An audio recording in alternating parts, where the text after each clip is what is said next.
हरे कृष्णा कृष्ण कृष्णा हरे हरे, हरे कृष्णा कृष्ण कृष्ण हरे हरे, हरे राम राम राम हरे हरे, हरे राम राम हरे, हरे कृष्णा कृष्ण कृष्ण हरे हरे, हरे कृष्णा कृष्ण कृष्ण हरे हरे, हरे राम राम राम हरे हरे, हरे राम राम हरे हरे। वन्देऽहं श्रीगुरु श्रीयुतापदकमलं श्रीगुरुं वैष्णवंश्च श्रीरूपं साग्रजातं सहगणा रघुनाथान्वितं सजीवं सद्वैतं सवधूतं परिजनसहितं कृष्णचैतन्यदेवं श्रीराधाकृष्णपदान् सहगण ललिता श्रीविशाखान्वितंश्च ॐ अज्ञानातिमिरन्दस्य ज्ञानञ्जनशलाकया चक्षुरुन्मिलितं येन तस्मै श्रीगुरुवे नमः। श्रीगुरुचरणं वन्दे रमणपृष्ठया भूतले रूपनुगभक्तिदां च कृपामूर्तिं नारायणं श्रीकृष्णलीलाकथने सुदक्षं औदारे मधुरे गुणश्च युक्तं वरं वरेण्यं पुरुषं महान्तं नारायणं त्वं शिरसा नमामि। नमो विष्णुपदाय कृष्णपृष्ठाय भूतले श्रीमती भक्तिवेदान्ता स्वामीति नामिने नित्यानन्द नमस्तुभ्यं प्रेमानन्द प्रदायिने कलौ कलशानाशाय जानवापता नमः। श्रीकृष्णमनोभीष्टं स्थापितं श्रीचैतन्यमनोभीष्टं स्थापितं येन भूतले स्वयं रूपा कदा मह्यं ददाति स्वपदान्तिकम्। हरे कृष्णा आप सभी को। जी आज अक्षय तृतीया है, तो उसके बारे में थोड़ी सी कथा और थोड़ी सी सूचना मैं आपको दे देना चाहती हूँ, ताकि आप उसको उस स्थिति को अच्छे से समझ लें, आपको अच्छे से इसका ज्ञात हो जाए और उसको अच्छे से आप ना सेलिब्रेट कर सकें। तो कथा प्रारंभ करने से पहले मैं अपने दीक्षा गुरु नित्य लीला प्रविष्टा ओम विष्णुपाद परमहंसा शिला भक्ति वेदांता नारायण गोस्वामी महाराज जी के चरण कमलों में अनंत कोटि दंड प्रणाम अर्पण करती हूँ। तत्पश्चात मेरे शिक्षक गुरु नित्य लीला प्रविष्टा ओम विष्णुपाद परमहंसा शिला भक्ति वेदांता स्वामी प्रभुपाद जी के चरण कमलों में अनंत कोटि दंड प्रणाम। सारे वैष्णव संत जिन्होंने मुझे भक्ति में प्रोत्साहन दिया, उनके चरण कमलों में दंडवत प्रणाम और आप सबको सादर हार्दिक प्रणाम करती हूँ। तो कुछ लोगों का मुझे मैसेज भी आ रहा था कि अक्षय तृतीया के बारे में दीदी कुछ बताइए, क्या इसके कारण है, क्यों इतना बड़ा दिन ना बताया जाता है।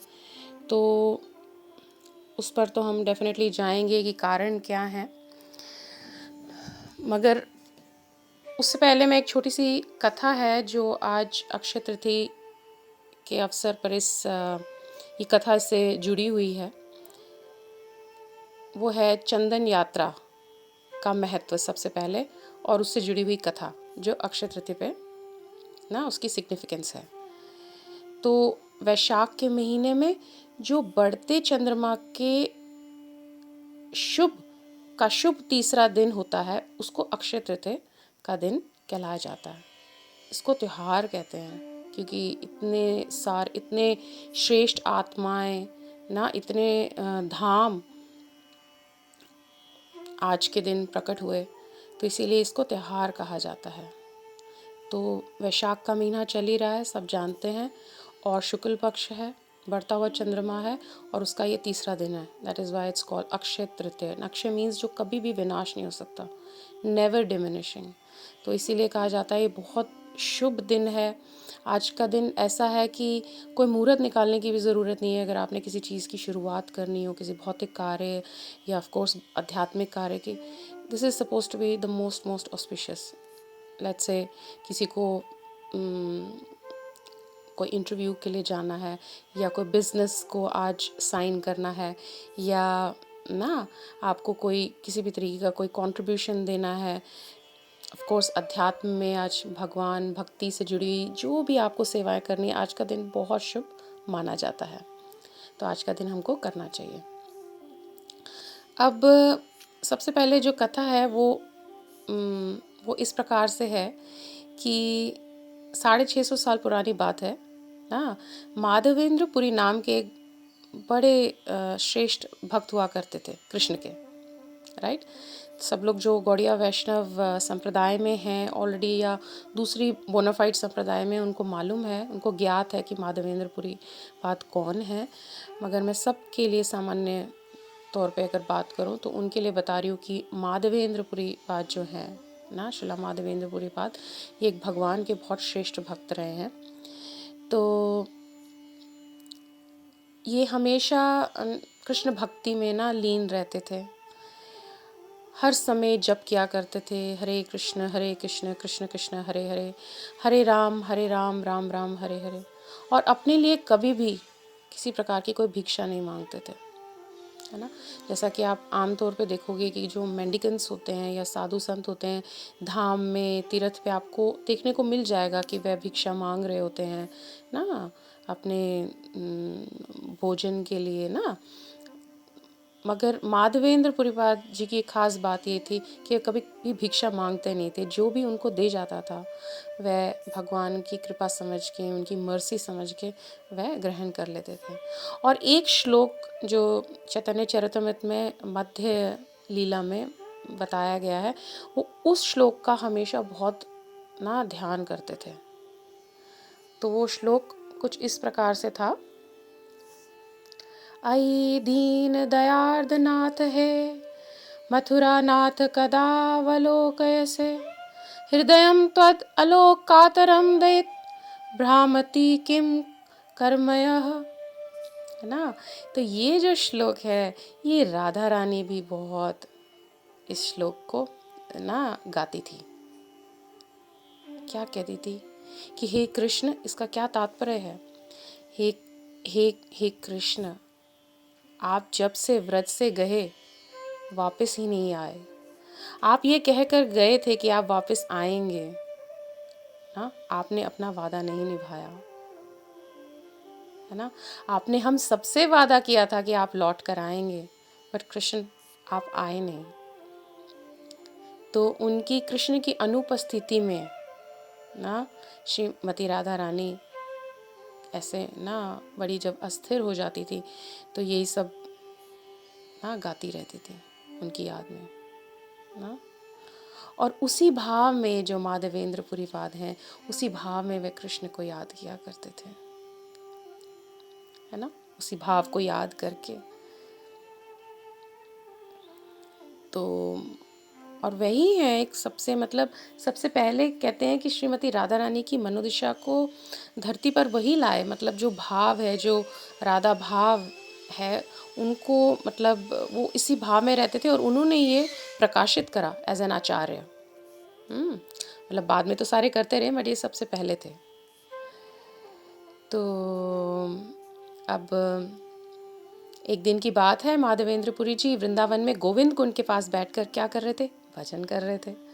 करते करते अचानक क्या हुआ, एक छोटा सा लड़का खड़ा हुआ उनके आगे और दूध से भरा हुआ लोटा लेकर आया और उन्हें देने लगा और उन्हें कहा कि मैं इसे लाया हूँ क्योंकि तुमने सुबह से कुछ भी नहीं पाया है, हे माधवेंद्र पुरी।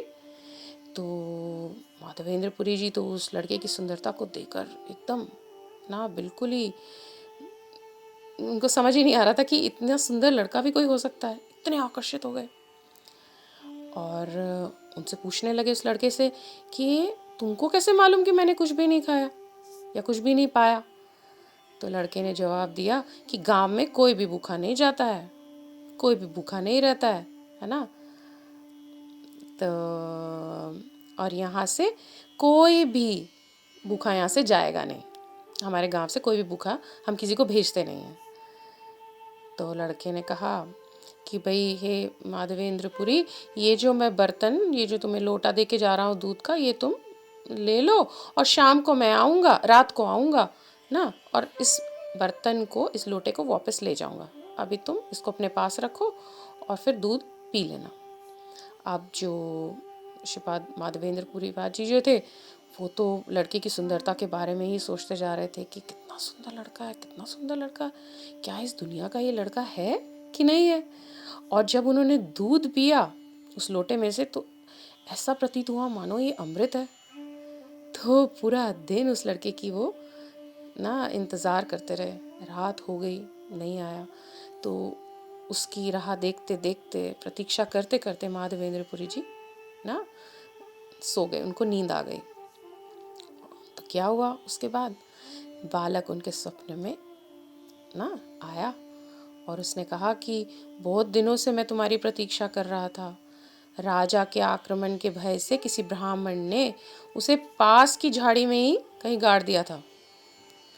तो और उन्होंने माधवेंद्र पुरी जी से अपने आप को बचाने का या निकालने का अनुरोध किया। तो जैसे ही वह उनको एकदम से मतलब जैसे उन्होंने कहा तो उनको लगा ये तो ना कृष्ण है। तो उन्होंने वहाँ के जो ग्रामीण लोग थे उनको बुलाया, कुछ लोगों को, और उनको कहा कि ये इस विशेष स्थान पे, उन्होंने कहा इस स्थान को आप खोदें। और वहाँ से क्या हुआ कि ना जो उन्होंने सपने में देखा था तो वो जो ग्रामीण वासी थे वो खोदने लगे और उन्होंने देखा कि उसमें से क्या कृष्ण का विग्रह निकला। राइट।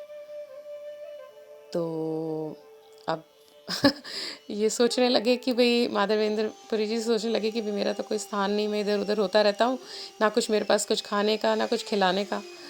तो और ऊपर से ये ना कृष्ण आए हैं, इनका विग्रह आया है। तो ये तो मतलब एक जैसे प्योर भक्त की भावना के एस्पेक्ट से मैं बोल रही हूँ। ऐसे ही नहीं कि कोई भी कुछ कोई आम व्यक्ति कह दे कि भाई अब इनका क्या करूँगा मैं, इनको मैं कैसे संभालूंगा। ये तो बहुत ना जो हरे कृष्णा का जाप करते रहते हैं और इतने भाव में कृष्ण को याद करते हैं, कुछ किसी से लेते नहीं, तो उनका कितना प्रेम प्रगाढ़ होगा अपने प्रभु से, अपने कृष्ण से। तो उस भाव में कह रहे हैं अरे भैया मैं तुमको कहाँ संभालूंगा। तो एनीवेज जो जितने भी वो ग्रामीण के जो वहाँ के गांव के जो वासी थे वो सारे भी बड़े चकित हुए कि भाई कैसे मतलब यहाँ से गोपाल निकल कर आ गया। तो बड़े खुश हुए, सूचना ना इधर उधर खबर फैल गई और सारे के सारे वहाँ उनके लिए भोग बना के आए। इतना बड़ा अन्नकूट हुआ और उन्होंने भोग लगाया और माधवेंद्र पुरी जी ने भी सबको फिर प्रसाद दिया। तो पूरा समारोह सा बन गया। तो अब उनको वहीं पे गोवर्धन की पहाड़ी पे ही उन्होंने उनको वहाँ पे टका दिया। मतलब एक तरीके से कि कोई जगह तो थी नहीं उनके पास, तो उनके वहाँ पे स्थापना कर दी उन्होंने। तो वो सो रहे माधवेंद्र पुरी जी, तो एकदम जब सो रहे थे तो उनको स्वप्न में गोपाल आए और उन्होंने कहा कि भाई देखो मैं निकल तो आया हूँ बाहर और तुम मेरी मतलब तुमने मेरे को गोवर्धन पे भी बिठा दिया है, मगर सच्ची बताऊँ मुझे बहुत ही गर्मी लग रही है ना, मतलब मेरा जो बदन है वो छिल रहा है, शरीर जो है वो छिल रहा है। तो तुम ऐसा करो कि तुम वहाँ जाओ, जगन्नाथपुरी की तरफ जाओ, है ना, मल्ले पर्वत की ओर के पास, मतलब जगन्नाथपुरी के पास एक मल्ले पर्वत है, तो वहाँ से तुम जाके कुछ कपूर और कुछ चंदन लेकर आओ, है ना। वो जब तुम मुझ पे मलोगे तो मुझे शीतलता तभी प्रदान होगी। यहाँ का तो जो तापमान है बहुत ही गर्म है, मुझसे सहा नहीं जा रहा। तो अब वो सोचने लगे कि अब ये गोपाल ने मेरे को निर्देश तो दे दिया है ना उधर जाने का, मल्ले पर्वत की और जगन्नाथपुरी, मगर अगर जाऊंगा तो पीछे से इनका ध्यान कौन रखेगा। तो उन्होंने वहाँ से बंगाल से 2 सन्यासियों को सेवा के लिए बुलाया और कहा कि देखो ऐसा ऐसा मेरे को निर्देश है, तो मैं जा रहा हूँ जगन्नाथपुरी, तुम मेरे ना इन गोपाल का पीछे से ध्यान रखना। तो माधवेंद्र पुरी जी अपनी लंबी यात्रा के लिए निकल पड़े। अब ये जब जा रहे हैं जगन्नाथपुरी, तो बीच में जब उड़ीसा में वहाँ पे एक रेमुना नामक गांव है, तो वहाँ पे इन्होंने सोचा कि भाई मैं एक स्टॉप ओवर है, मतलब यहाँ पे स्टॉप कर जाता हूँ तो थोड़ा मुझे भी सहारा हो जाएगा आगे की यात्रा के लिए, क्योंकि पैदल जा रहे थे, हरे कृष्ण का नाम जपते जा रहे थे मंत्र का। तो अब वहाँ पे जाके जब रुके वहाँ मंदिर में वहाँ पे गोपीनाथ जी का मंदिर था, सॉरी, रेमुना गांव में, वहाँ पे गोपीनाथ जी का बड़ा सुंदर मंदिर था। और रेमुना गांव को कहा जाता है कि छिपा वृंदावन है, छिपा हुआ वृंदावन है। वृंदावन यहाँ पे एक गुप्त रूप में है। तो वहाँ पर उनकी पूरी अच्छे से व्यवस्था वगैरह की गई। और जब वहाँ पर अभी गोपीनाथ जी को भोग अर्पण ही करने वाले थे, वहाँ की एक खास भोगा है जिसको कहते हैं अमृत केली, तो वो अर्पण करने ही वाले थे। उससे पहले वहाँ पे माधवेंद्रपुरी जी खड़े हुए थे, तो उनके मन में आ गया कि हाय, मैं क्यों ना इसको जो चख लूँ, और जब चखूँगा ना तो मैं भी अपने गोपाल के लिए ऐसे पकवान की तैयारी करने की कोशिश करूँगा। तो मतलब जो भोगा अभी लगने वाला था, और जब प्रसाद आएगा, जब भोग लग जाएगा तो उसका जो प्रसाद मैं चखूँगा, तो फिर मेरे को भी आइडिया लग जाएगा कि कैसा है और मैं भी ऐसा बनाऊँगी। तो उनके मन में ऐसा एक विचार आया ना, एक क्षण के लिए। दूसरे एक क्षण उनको ऐसा लगा कि उन्होंने क्या, मतलब उनके मन में ऐसा क्यों विचार आया कि अभी तो भोग भी पूरी तरीके से लगा नहीं और मेरे मन में आ रहा है कि मैं चख के देख लूँ, और ये सब ना बातें उनके दिमाग में आने लगी। तो बड़ा उनको दुख हुआ ना, बड़ा रोने लगे और वहाँ से मंदिर से निकल गए अपनी माला करते करते करते, कहाँ बाहर बाजार में ना, दूर कहीं और चले गए, अपना हरे कृष्णा मंत्र करे जाए, रोई जाए ना। इस प्रकार से वो बड़ा पश्चाताप कर रहे ना।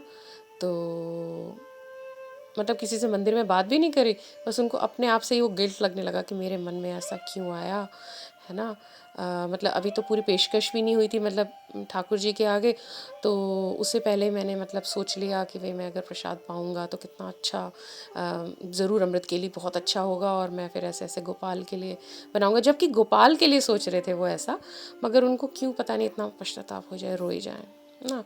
तो करते करते वो चले गए बाहर, कहीं जाके हरे कृष्णा मंत्र करते करते करते वहीं पे सो गए, उनकी आँख लग गई। तो इतने में अब रात्रि में तो वापस आए नहीं वो, तो रात्रि में जो गोपीनाथ मंदिर के जो पुजारी थे, उनके स्वप्न में गोपीनाथ जी आए और उन्होंने कहा कि देखो, ये जो अमृत केली है ये मैं यहाँ से चुरा रहा हूँ एक भक्त माधवेंद्रपुरी पाद के लिए, ठीक है, उसको ढूंढ कर लाओ, कहीं चला गया है, उसको बोलो कि मैंने उसके लिए चोरी करी है और वो मैंने वहाँ पे पीछे छुपा दिया है। तो उनके तो होश उड़ गए पुजारी के कि भाई ऐसे ऐसे उनके स्वप्न में ऐसे गोपीनाथ जी आ रहे हैं और वो ये कह रहे हैं कि उन्होंने भक्त के लिए चोरी करी है अमृत के लिए, और उनको ढूंढ कर लाओ और उनका नाम ये है, और ऐसे ऐसे वो कहीं चला गया है। तो उन्होंने तो वो उठे और जल्दी से स्नान किया ना, और उस जल्दी से देखा कि वहाँ पे अमृत केली का बर्तन है कि नहीं है, और देखा कि साक्षात वहाँ पर अमृत केली का बर्तन था। बड़े आश्चर्यचकित हो गए और अब बाहर की ओर निकल गए, और कभी इधर जा रहे हैं, कभी इस रास्ते पे, कभी उस रास्ते पे, और कह रहे हैं ज़ोर ज़ोर से माधवेंद्रपुरी माधवेंद्रपुरी, ज़ोर ज़ोर से आवाज़ लगा रहे हैं। तो माधवेंद्रपुरी जी के ना कान में बात चली गई कि भी कोई आवाज़ उनको पुकार रहा है। तो उन्होंने कहा कि कौन है ना, तो उन्होंने कहा कि कौन है जो मुझे पुकार रहा है। तो वो पुजारी उनके निकट आए और उन्होंने कहा कि हे प्रभु, देखिए मैं गोपीनाथ मंदिर का ना पुजारी हूँ, और मुझे ऐसे ऐसे स्वप्न आया है, और गोपीनाथ जी का निर्देश है कि मैं आपको ढूंढ कर लाऊं क्योंकि उन्होंने आपके लिए खीर चोरी करी है। तो देखिए मतलब वो रोने लगे, रोते रोते उनको सारी ये स्वप्न बता रहे हैं और उनको साक्षात दंडवत प्रणाम कर रहे हैं कि भाई उनको मतलब अंदर में इस चीज़ का आभास हो गया कि भाई कितने बड़े भक्त हो, कितने बड़े भक्त हैं ये, कि भाई मतलब भगवान इनके लिए चोरी कर रहे हैं, कि भगवान इनके प्रेम से बिक गए हुए हैं कि चोरी कर रहे हैं इनके लिए, और मेरे स्वप्न में आ रहे हैं और कह रहे हैं कि जाओ भैया तुम वहाँ जाके लेकर आओ उनको। तो मैं इसीलिए आया हूँ। तो उस समय उच्च कोटि के ब्राह्मण हुआ करते थे, ब्राह्मण सही में ब्राह्मण होते थे। तो माधवेंद्रपुरी जी बड़े ना हमेशा ह्यूमिलिटी में रहते थे क्योंकि इतने बड़े भक्त थे, शुद्ध भक्त थे, नाम करते थे। तो उन्होंने कहा कि आप ऐसे प्रभु ऐसे मत मेरे को दंडवत कीजिए, मुझे अच्छा नहीं लग रहा है। तो उन्होंने कहा नहीं, मतलब वो भी ब्राह्मण भी बहुत अच्छे थे। उन्होंने कहा आप बहुत ही मतलब कितने प्रिय हैं आप गोपीनाथ जी को कि भाई उन्होंने आपके लिए खीर चोरी करी है, तो मेरा आपको साक्षात दंडवत प्रणाम ही है। अब आप मेरे साथ चलिए, मैं आपको वो खीर देना चाहता हूँ जो अमृत के लिए। तो उनका बहुत अच्छे, क्योंकि ये सारी बात तो खबर तो फैली गई है ना, तो सारे के सारे जब ये मंदिर जब गए तो सारे के सारे वहाँ के जो लोग थे वो उनसे आके मिले, उनकी प्रशंसा करने लगे और ना इस प्रकार से उनको बड़ी प्रसिद्धि मिलने लगी। तो वो उनको अच्छा नहीं लग रहा था। जो शुद्ध भक्त होता है उसको कभी प्रसिद्धि अच्छी नहीं लगती है ना, वो किसी तरीके से कटता है, क्योंकि उसको मान प्रतिष्ठा में नहीं पड़ना है। उसको सिर्फ अपने कृष्ण से, अपने निताई गौर से ना, अपनी राधा रानी से ही सिर्फ उनको प्रेम है, अपने नाम से उनको प्रेम है ना। तो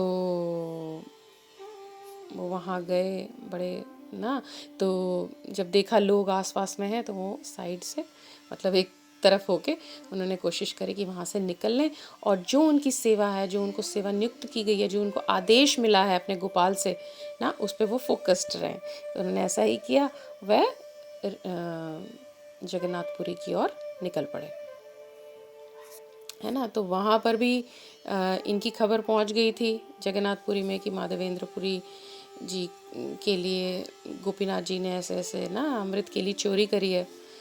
तो खैर वहाँ पर गए तो उनका बहुत अच्छा स्वागत हुआ। जो वहाँ के राजा थे उन्होंने उनको बोला कि तो माधवेंद्र जी ने उनको पूरी अपना स्वप्न पूरा अच्छे से बताया और उन्होंने कहा कि ऐसे ऐसे जो मेरे गोपाल हैं उनको बहुत ना उनको सहन नहीं हो रहा वहाँ का तापमान, उनको गर्मी लग रही है, तो ऐसे ऐसे मुझे उन्होंने यहाँ से कपूर और चंदन लाने को कहा है। तो जब वहाँ के राजा ने ये सारी कथा सुनी, ये स्वप्न सुना, तो बहुत ही हर्षित हो गए। उन्होंने कहा कि अवश्य ही ना वो सारा प्रबंध करेंगे।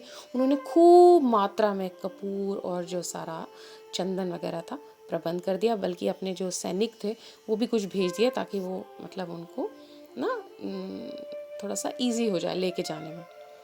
अब वापसी उनकी यात्रा शुरू हो गई गोवर्धन की ओर और फिर उन्होंने स्टॉप ओवर लिया और कहाँ रुके, फिर से वो रेमुना में रुके। तो अब वहाँ पर जब वो विश्राम कर रहे थे तो रात्रि में ही उनको क्या हुआ, स्वप्न आया। किनका? अपने गोपाल का, जो गोवर्धन में बैठे हुए थे। तो उन्होंने कहा कि देखा हे माधवेंद्रपुरी कि ये जो तुम कपूर और जो चंदन लाए हो ना, ये तुम इसका अच्छे से घोल बना के वहाँ के जो गोपीनाथ हैं उन्हीं को लगा दो।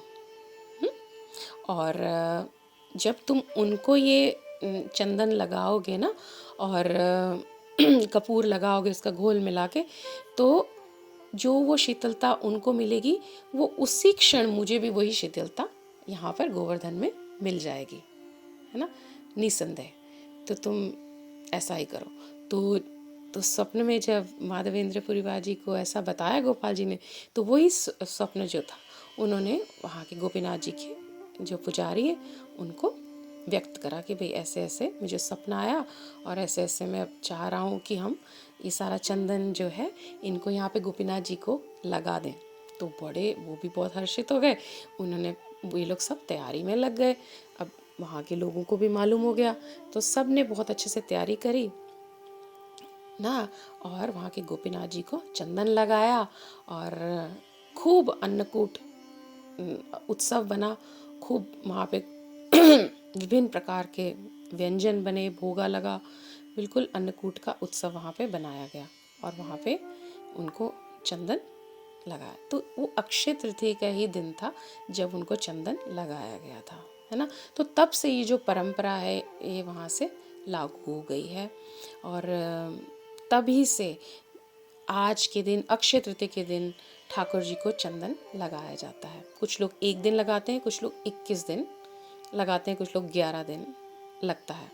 तो इसीलिए आज का जो दिन है अक्षय तृतीया के दिन ही माधवेंद्रपुरी पाद ने गोपाल के, अपने गोपाल के कहने पे ना जगन्नाथपुरी से वो सारा अपना मतलब वहाँ तक गए, यात्रा उन्होंने पूरी वहाँ तक करी और वहाँ से जो चंदन है वो उसका प्रबंध करवाया, और वहाँ से लेकर आते हुए रास्ते में जब ना रमुना पे रुके तो वहाँ पे उनको जब निर्देश मिला तो उन्होंने वहीं पे उनको चंदन लगाया। और वो दिन क्या था? अक्षय तृतीया। सॉरी, मैं दोबारा से रिकैप कर रही हूँ, है ना। तो इसीलिए सब जगह आज के दिन ही ना मंदिरों में ठाकुर जी को चंदन लगाया जाता है ना। तो ये एक छोटी सी कथा थी। वैसे तो इसके अंदर में बहुत सारे लेसन्स हैं जो किसी दिन अलग से मैं कोशिश करूँगी कि आपके साथ शेयर करूँ। बट आज के दिन, because we are focusing it on Akshaya Tritiya tithi, so I also want to focus on few more points. ठीक है, आज के दिन ही जो रथ यात्रा है जगन्नाथपुरी में, जगन्नाथ बलदेव सुभद्रा जी जब रथ पे उनको बिठाया जाता है ना, तो जो वो रथ का निर्माण होता है वो आज के दिन ही होता है।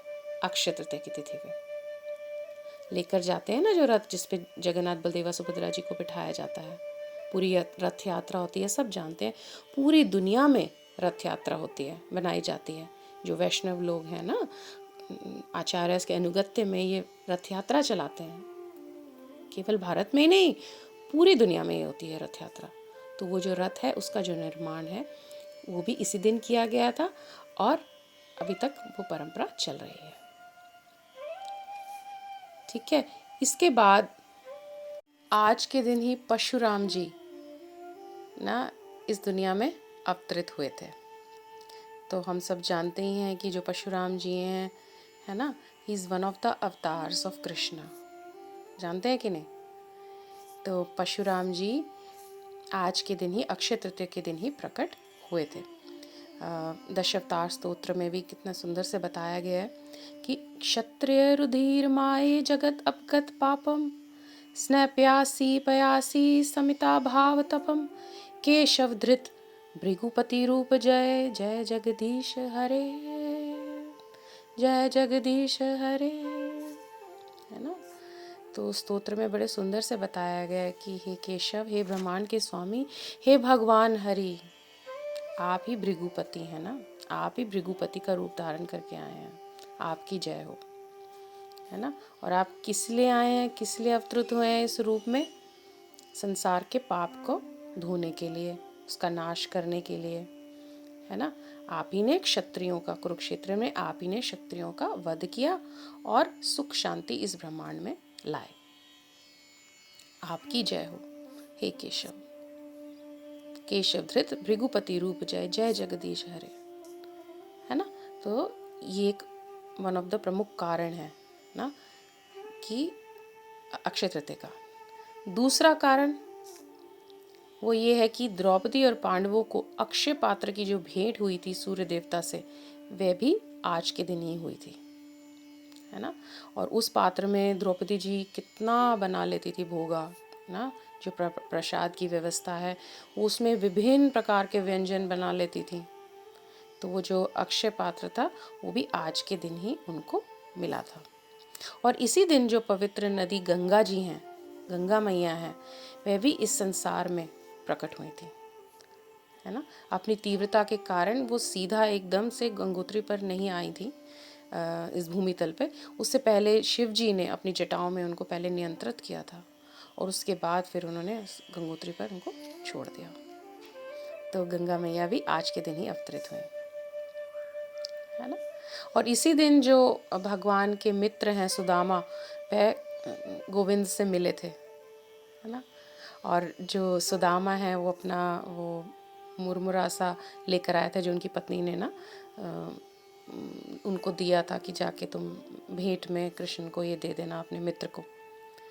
तो उनकी सेवा भाव से, इस प्रेममय भाव से, क्योंकि वे जानते थे कि कितनी दरिद्र अवस्था हुई है उनकी, फिर वो इतने प्रेम से लेकर आए थे, तो उन्होंने बहुत अच्छे से उसका सेवन किया और उनको बदले में क्या दिया? इतना ऐश्वर्य, इतना राज्य, है ना।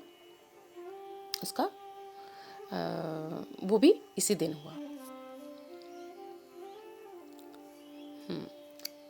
और इसी दिन वापस द्वारका में श्री कृष्ण का भी स्वागत किया गया था इसी दिन। और देखिए कितनी बढ़िया बात है कि अक्षय तृतीया पर ही ना भगवान जो हमारे देवता हैं गणेश जी ने वेद व्यास जी की देखरेख में एक महान महाकाव्य महाभारत लिखना शुरू किया था, राइट। तो that was on the day of Akshaya Tritiya. और हम रथ यात्रा की तो बात कर ही चुके हैं कि रथ आज के दिन ही निर्माण होता है रथ यात्रा के लिए। और माधवेंद्रपुरी पाद जी की हमने सबसे जो प्रमुख कथा है ना आज दिन से जो जुड़ी हुई है वो हमने अपनी उसके बारे में चर्चा कर ही ली है। तो आज के दिन ये भी सुनने में आता है कि कृष्ण ने आज के दिन ही द्रौपदी की लाज बचाई थी। जब दुशासन साड़ी खींच रहे थे तो वहाँ पे वो साड़ी दे रहे थे, तो आज का ही दिन था, है ना। तो आज का दिन जैसा कि मैं बता रही थी कि इसके लिए कोई मुहूर्त निकालने की ज़रूरत ही नहीं है, आवश्यक ही नहीं है।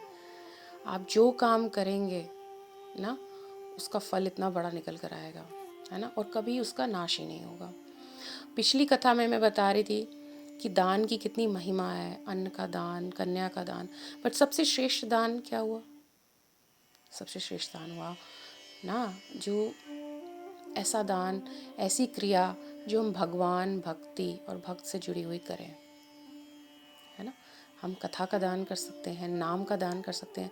अगर हम खुद कथा नहीं कर सकते तो हम कोई जो कोई कथा को शेयर कर सकते हैं, या कोई हमने आर्टिकल पढ़ा हो ना, कोई मैसेज आया हो, उसको हम शेयर कर सकते हैं, ये इन्फॉर्मेशन को आगे पास ऑन कर सकते हैं, राइट, है ना। हम किसी से नाम बुलवा सकते हैं। खुद घर में हमें हरे कृष्णा मंत्र करना चाहिए आज। कितना शुभ अवसर है। अपने बच्चों से करवाना चाहिए, अपने परिवार वालों के साथ में बैठ के ना भगवान का कीर्तन करना चाहिए। Today is a very promising day, very very very special day. तो हमको इसको ऐसे नहीं जाने देना चाहिए। We should not let it go like that, है ना। तो आज का दिन दान के लिए भी बहुत ज़्यादा